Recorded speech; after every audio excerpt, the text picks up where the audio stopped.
आज की इस वीडियो में हम पढ़ेंगे लघुत्तम समापवर्तक और महत्तम समापवर्तक यानी एलसीएम और एचसीएफ को बहुत ही बेसिक लेवल से आज हम इस वीडियो में पढ़ने वाले हैं। सबसे पहले तो हम ये देखेंगे कि है लघुत्तम समापवर्तक होता क्या है यानी एलसीएम। इसको क्या कहती हैं?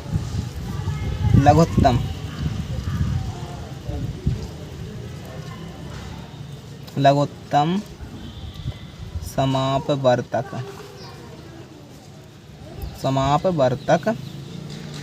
यानी एलसीएम।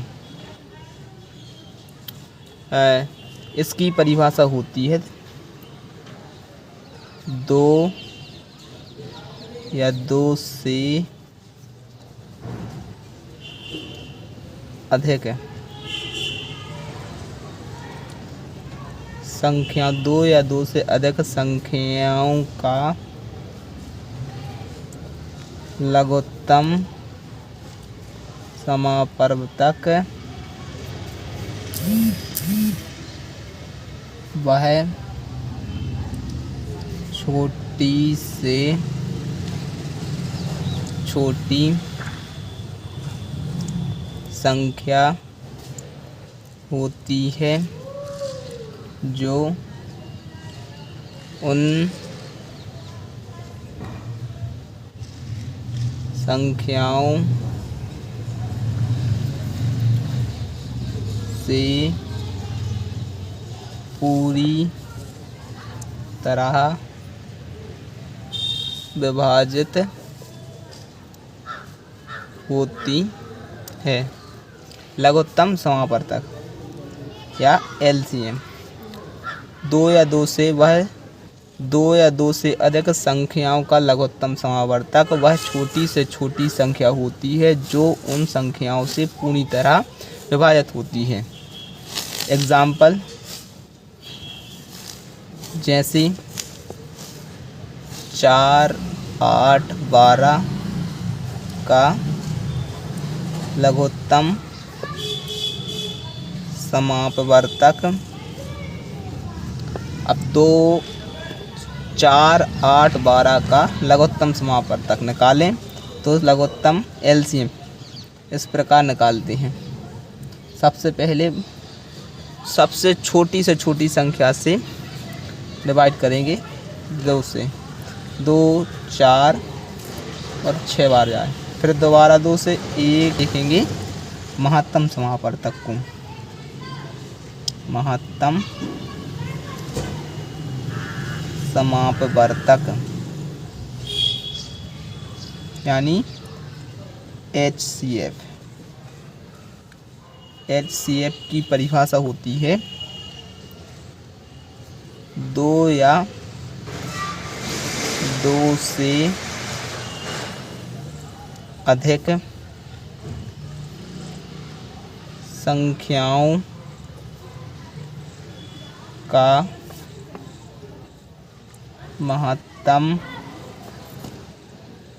समापवर्तक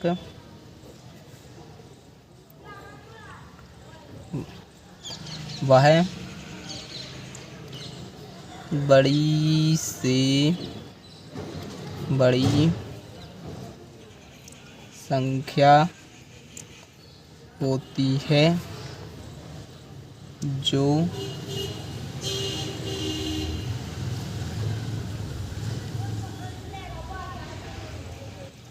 वह बड़ी से बड़ी संख्या होती है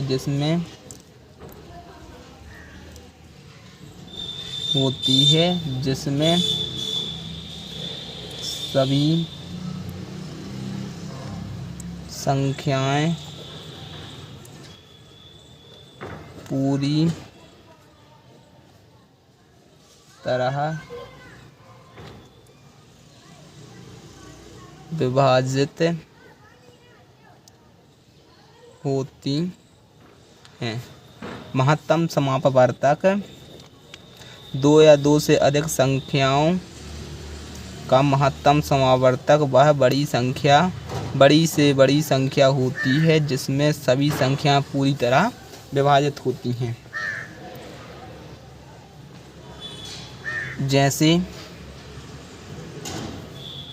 समावर्तक में क्या होता है, दो या दो से अधिक संख्याओं का लघुत्तम समावर्तक वह छोटी से छोटी संख्या होती है जो उन संख्याओं से पूरी तरह विभाजित होती है। 4, 8, 12 का लघुत्तम समावर्तक निकालेंगे तो 24 आएगा। महत्तम समावर्तक या HCF दो या दो से अधिक संख्याओं का महत्तम समावर्तक वह बड़ी से बड़ी संख्या होती है जिसमें सभी संख्याएं पूरी तरह विभाजित होती हैं। 4, 8, 12 का महत्तम समावर्तक 4 होगा। अब हम लघुत्तम समावर्तक से संबंधित कुछ सवाल पढ़ेंगे जो इस प्रकार हैं। 84 और 126 का महत्तम समावर्तक निकालें। यानी पहले सवाल को हम हल करें तो 84 और 126 का लघुत्तम समावर्तक यानी एलसीएम निकाले तो किस प्रकार निकालेंगे। इसको सबसे छोटे नंबर से काटें। सबसे छोटा नंबर 2 से काटा, 2 से इसको भाग देंगे, 4 बार में गया, 42 बार में गया, फिर 63 बार में गया। अब दोबारा हम 2 से काटेंगे, 2 से फिर से डिवाइड किया तो कितनी बार में भाग गया, 21, 2 × 42, 63 में नहीं जा रहा तो 63 सेम टू सेम लिख दूँ। अब तो 2 से नहीं जाएगा, अब कितने से जाएगा, 3 से जाएगा। सभी संख्याओं से चेक करते हैं। 3 से जाएगा। अब 3 से डाला 7 बार में, वो 21 गुणा में 3 से हो गया, कट जाएगा। दोबारा 3 से दिया, 7 ज्यों करते हो, इसमें 7 से गया, अब 7 से 1 और 1, यानी 84 और 126 का लघुत्तम समावर्तक महत्तम समापवर्तक क्या होगा, जो दोनों नंबरों में है, इसमें दोनों नंबरों ने डिवाइड किया वही होगा इसका महत्तम समावर्तक। या जैसे 2 से डिवाइड किया, 4 ने 2, केवल 2 ने, केवल 2, जिसने दोनों में डिवाइड किया, यानी 84 और 126 का महत्तम समावर्तक क्या होगा, 2 होगा। इससे दूसरी विधि होती है इसको निकालने की। सबसे पहले लघुत्तम 84 और 126 का महत्तम समावर्तक निकालें तो जो बड़ा नंबर होता है, यानी बड़ी संख्या को छोटी संख्या से भाग देते हैं। 84 का भाग लगाएंगे हम 126 में। ये होती है इसकी दूसरी विधि, महत्तम समावर्तक निकालने की दूसरी विधि। इससे भाग दिया, 84 एकम 84, फिर इसको माइनस कर लो, इसमें से 126 में से 84 को घटाया, 42 बचा। अब 42 को भाग देंगे हम, 42 का भाग हम 84 में देंगे। इसको इस प्रकार लिखूँ, फिर 42 दूनी कितना हो गया, 84, यानी 0। इसको यहाँ से घटाया, जो भागफल आएगा लास्ट वाला वही होगा क्या, HCF। कितना आया, 2 आया। दोनों प्रकार से हम HCF को निकाल सकते हैं, यानी 84 और 126 का LCF क्या होगा, यानी महत्तम समावर्तक 2 होगा। इसी प्रकार हम दूसरे सवाल को देखेंगे।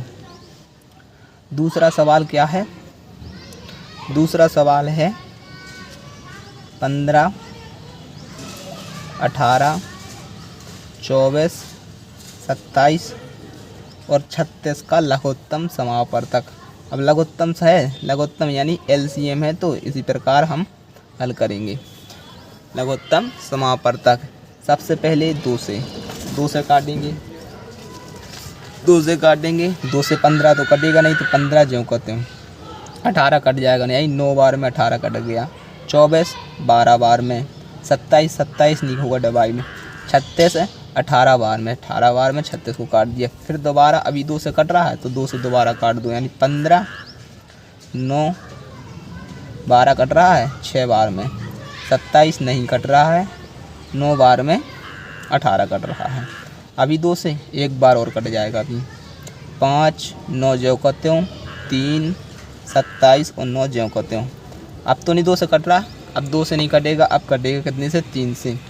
15 9 नहीं 3 5 15, यानी 5 बार में 15 को काट दिया, 3 तिरक यहाँ 9, 3 बार में 9 को, 3 एकम 3, 3 नाम 27 और 3 तिरका 9। दोबारा 3 से काटा, 5 3 3 एक बार में कट गया, 1 3 बार में और 1 बार में।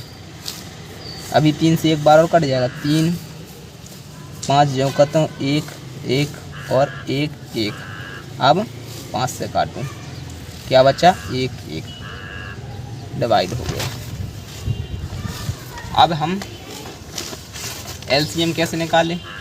इन सभी को गुणा करते हैं, इन सभी को गुणा करके हम एलसीएम निकालते हैं। यानी 2 गुणा में 2 गुणा में 2, यानी 2 कितनी बार है? 1 2 3 बार 2 है 2। 3 कितनी बार है? 3 बार, 1 2 3।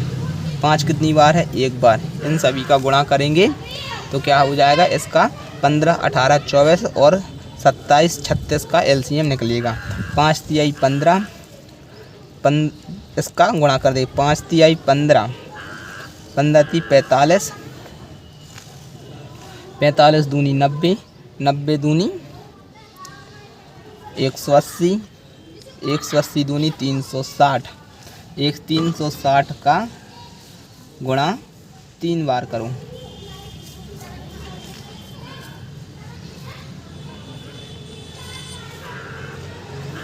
दस 80, यानी लघुत्तम समापवर्तक 15 8 24 27 और 36 का लघुत्तम समापवर्तक 1080 निकलेगा।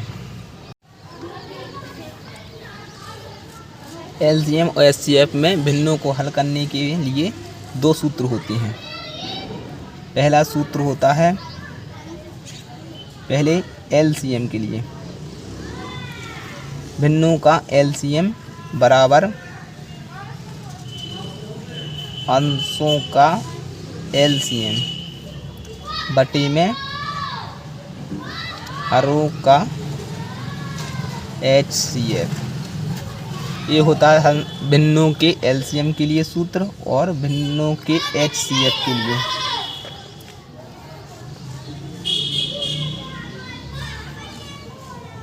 एचसीएफ के लिए सूत्र होता है अंशों का एचसीएफ बटे में हरों का एलसीएम। एक इसमें एक सूत्र और होता है जो होता है 2 संख्याओं का गुणनफल उनके एलसीएम और एचसीएफ के गुणनफल के बराबर होता है। यानी प्रथम संख्या गुणा में दूसरी संख्या बराबर होती है इनके एलसीएम और एचसीएफ के गुणनफल के बराबर होती है।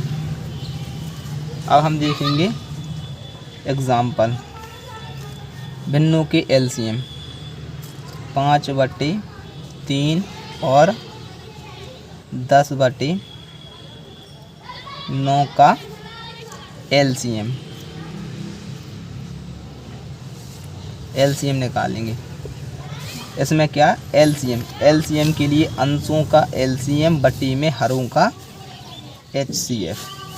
एलसीएम अंशों का एलसीएम 5 और 10 का एलसीएम निकालेंगे तो क्या होगा? 5 और 10 का एलसीएम होगा, सबसे पहले 2 से डिवाइड करेंगे 5 आएगा और फिर दोबारा 5 से करेंगे 1 और 1, यानी एलसीएम कितना होगा इसका? 10। यानी अंशों का एलसीएम यानी 5 और 10 का एलसीएम होगा 10। और 3 और 9 का HCF निकालें तो कितना होगा। 3 से काटा एक बार और 3 3 एक बार और एक बार, यानी इसका हल HCF होगा 3 और 9 का HCF होगा 3, यानी 5/3 और 10/9 का LCM होगा 10/3। इसी प्रकार हम HCF को भी निकालते हैं। HCF होगा हम 2/10 और 20/30 का HCF भी इसी प्रकार निकालते हैं। अब HCF के लिए अंशों का HCF बटे में हरों का LCM। अंशों का HCF 2 और 20 का HCF क्या होगा। 2 से काटा एक बार में 10, इसको काटेंगे 2 से 5, इसको 5, इसका HCF क्या होगा 2 होगा बटे में हरों का LCM। हरों का LCM 10 और 30 का LCM होगा 2, 5 बार में 15, 3, 5 जो 5 और एक बार 5 से, यानी 5 का गुणा 3 से 5 3 15 दूनी 30, यानी इसका क्या होगा 30, यानी 2/30 इसका क्या होगा HCF। अब इसी प्रकार दो संख्याओं का गुणनफल उन्हीं संख्याओं के LCM और HCF के गुणनफल के बराबर होता है। इसमें तीसरा सवाल, तीसरे के लिए दो संख्याओं का गुणनफल तीसरे संख्या के गुणनफल के योग के दो संख्या। इसमें तीसरा सूत्र है दो प्रथम संख्या और दूसरी संख्या का। इसमें प्रथम जो तीसरा सूत्र है इसके लिए प्रथम संख्या और दूसरी संख्या का गुणनफल LCM उन्हीं संख्याओं के LCM और HCF के गुणनफल के बराबर होता है। 50 और 20 का, यदि हम 50 और 20 का LCM निकालें तो कितना होगा। 2 से काटेंगे 25 आएगा और 20 को 2 से काटेंगे तो 10 आएगा। 2 से 25 और 5, एक बार 5 से डिवाइड किया तो 5 और 1, फिर दोबारा 5 से किया 1 और 1। इसका LCM कितना होगा। LCM होगा 25 25 दूनी 50, हजम 25 25 दूनी 50 और 100, यानी LCM 20 और 50 का LCM होगा 100। 20 और 50 का LCM 100 होगा और HCF होगा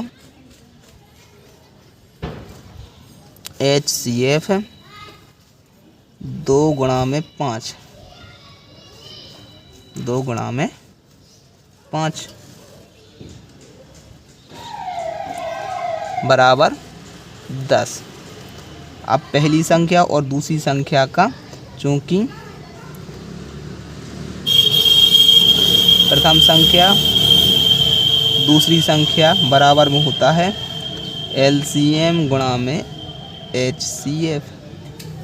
पहली संख्या हो गई 50, दूसरी संख्या 20 बराबर में LCM होगा 100, HCF हो गया 10। इसका गुणा करेंगे तो 1000, इसका भी गुणा करेंगे 1000, यानी LCM बराबर होता है कई के HCF के। LCM HCF की बराबर होता है।